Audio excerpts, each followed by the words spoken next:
Are human beings free? We are always told what to think and what not to think. Books, teachers, parents, the society around us all tell us what to think, but they never help us discover how to think. Knowing what to think is relatively easy because from childhood, our minds are conditioned by words, phrases, established attitudes, and prejudices.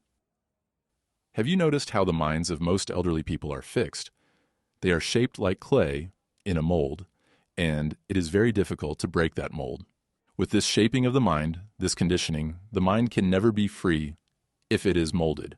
It is very difficult for such a mind to free itself from its conditioning and go beyond, because this conditioning is imposed on it not only by society, but by itself. You like your conditioning because you do not dare to go beyond it. As you grow, you begin to see how various influences are shaping you. In the end, if you do not rebel against this process, you become an automatic machine, functioning without creativity, without much original thought. You hear all of this, and what will happen? You know very well what will happen unless you are in rebellion. You will be like the rest of the world because you do not dare to be different. Your husband will control you, or your wife will control you, and society will dictate what you should do.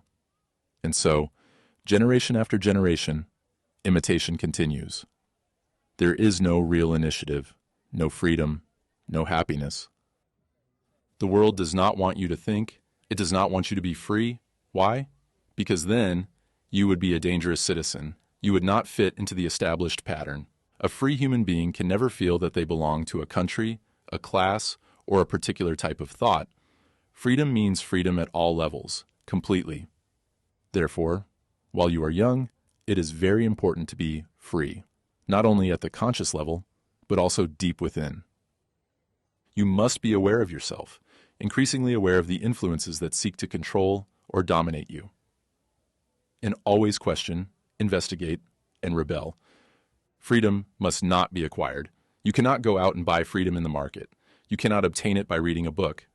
Freedom comes with intelligence. But what is intelligence? Can there be intelligence when there is fear or when the mind is conditioned?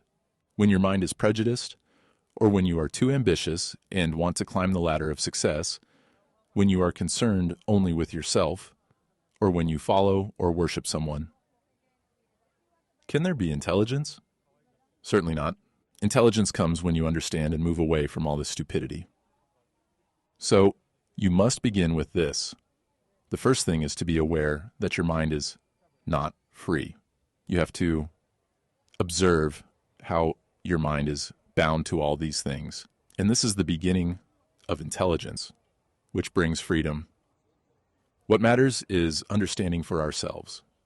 To be alone is to be incorrupt, innocent, free from all tradition, free from dogmas, opinions, and what others say, and so forth.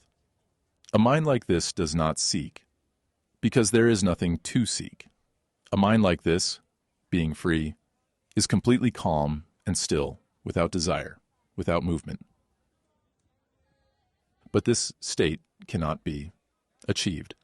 It is not something you acquire through discipline, and it does not come into existence through abstinence from sex or by practicing a certain type of yoga. It only comes into existence when there is an understanding of what the self is, the I, which reveals itself through the conscious mind in daily activity and also in the unconscious. What matters is understanding for ourselves, not through the guidance of others, the total content of consciousness which is conditioned, which is the result of society, religion, various impacts, impressions, and memories. Understanding all this conditioning. But there is no how to be free. If you ask how to be free, in that case, you are not listening. These words challenge the movement of human consciousness, traditionally conditioned to accept the idea of spiritual progress, of attainment over time, and of methods to get there. They challenge the deep conditioning of how to relate to inner life, and consequently, to spiritual authority, belief, conformity, and the idea of seeking oneself. These talks point to understanding how we are, just how we are in the living moments of our daily life, not how we should be according to the definitions of cultural values, religious ideals, or futures we project for ourselves. Such discoveries require us to understand, not merely accept as truth. Are you experimenting with my teachings, or are you experimenting with yourself? I hope you see the difference. If you are experimenting with what I am saying, then inevitably the question arises, what now? Why?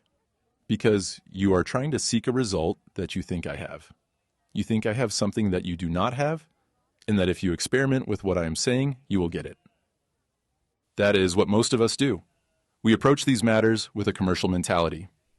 I will do this to get that. We think, I will worship, idolize, meditate, sacrifice myself to get something.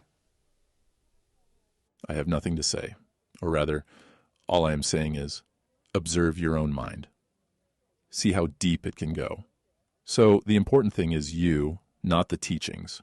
It is important that you discover your own way of thinking and what that thinking implies, as I tried to indicate this morning. And if you are really observing your own thought, if you are looking, experimenting, discovering, letting go, and dying each day to everything you have accumulated before, then you will never ask this question, what now?